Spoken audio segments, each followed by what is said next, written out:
4 levels of personalization when it comes to implementing your generative AI solution. In order to understand this concept, let's step back one moment. You might be familiar with the concept of large language model. The one thing you should understand is really simple. Large language models are the core intelligence module for any AI agent made out of generative AI technology. When it comes to providing input to these large language models, you have really two main options. They articulate into 4 levels. And these two options are really providing the context, the information inside the prompt, or providing this knowledge and the inputs inside the parameters of the model. It means you can either provide the context and the information you want to pass to your agent through the prompt. That is actually what you do when you write instructions on ChatGPT, basically. You provide ChatGPT with some instructions, plus you provide some context. When it comes to the second possibility, you want to integrate the knowledge inside the large language model parameters. Think about this. This is not different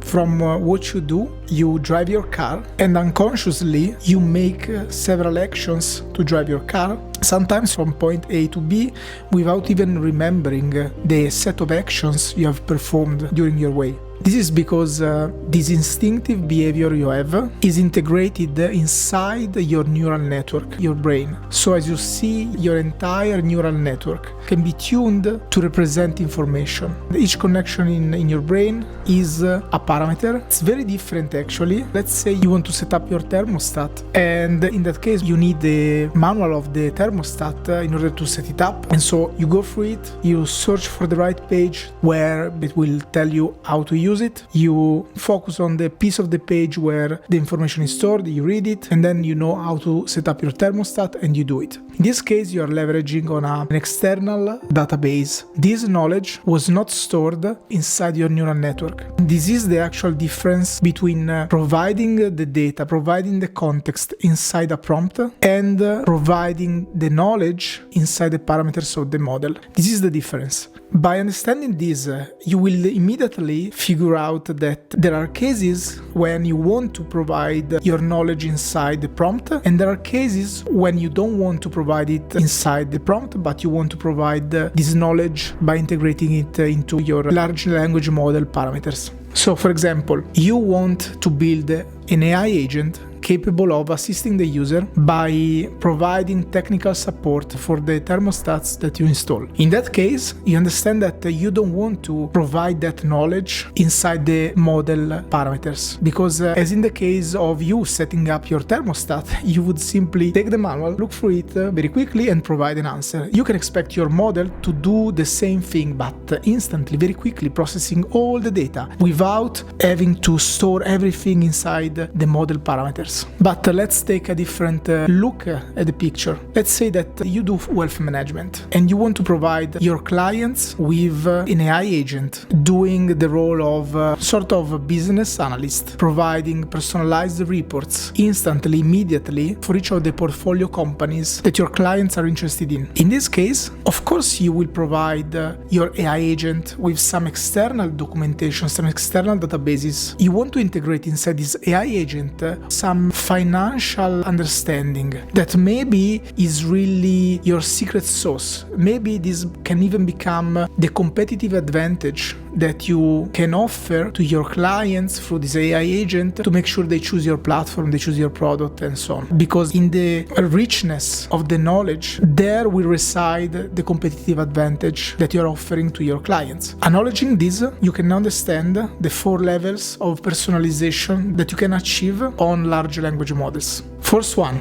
you just take a model and you provide inputs through the prompt, like you do with ChatGPT when you say, hey, act as a financial researcher, act as a journalist, whatever. Now, what are the limitations? By building your AI agent, you can actually provide these instructions programmatically, and you can build AI agents that automatically have 1, 2, 10, 100 of these very customized prompts that respond to your bigger plan of what this kind of AI agent should do. But as you understand, even if it's automatic, even if it's very customizable, it's very limited as an experience that you can provide to your users. There's a second level of personalization where you want to make these sort of instructions or contextualized information that you pass through the prompt to this AI agent dynamic. The first case was passing contextualized information through the prompt, but it was static. Being static, it means that the prompt cannot change based on the user request. And this is a problem because, for example, in the case of the user asking support to setting up the thermostat,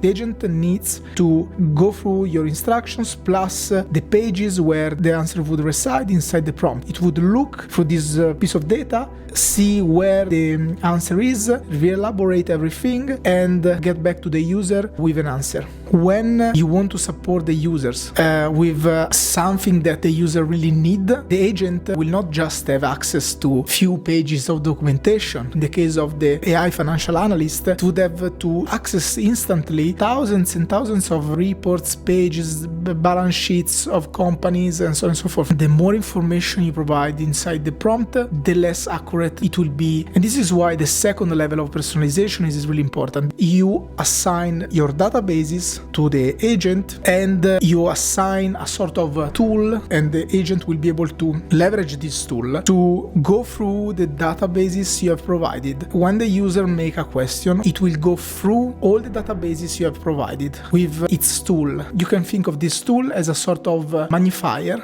the agent can use to look up at the databases you have provided very, very quickly and see, oh, is this relevant to answer the question? No, it is not. Is this relevant? Yes, it is. Okay. Thanks to this tool, that is a tool to mathematically calculate the similarity between what the user is asking and the different pieces of data inside your database, the prompt of the agent will be instantly enriched with all these pieces of information that are relevant to answer the question from the user, and now the agent have a dynamic prompt. For the third level of personalization, we are talking about fine-tuning. So not just providing data inside the prompt, but we are talking about integrating the knowledge about your domain, about your field, about your business inside the parameters of the model. In order to do that, it means going through this process called fine-tuning. The model gets opened and a few of its parameters get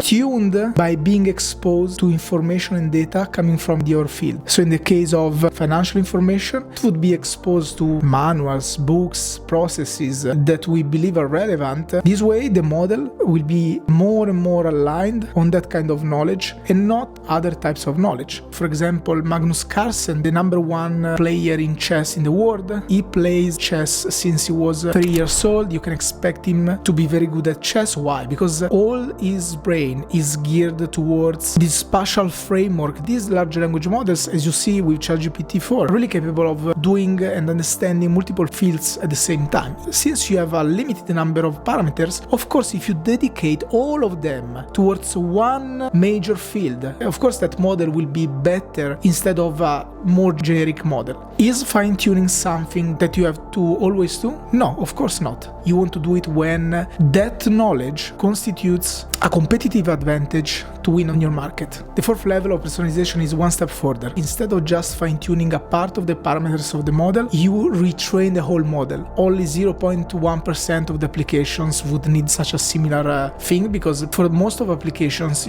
as you might know, when you start developing your own generative AI solution, you can lean on third-party APIs to provide the large language model intelligence, and the central core of your solution would call the API from this third party. So depending on the applications you want to build, I hope you understand now that going with a customized model might be interesting to be considered for you, or it's much smarter to just start with a third-party API that would be quicker, faster, and still you will be able to focus on your core business and what really matters for your customers.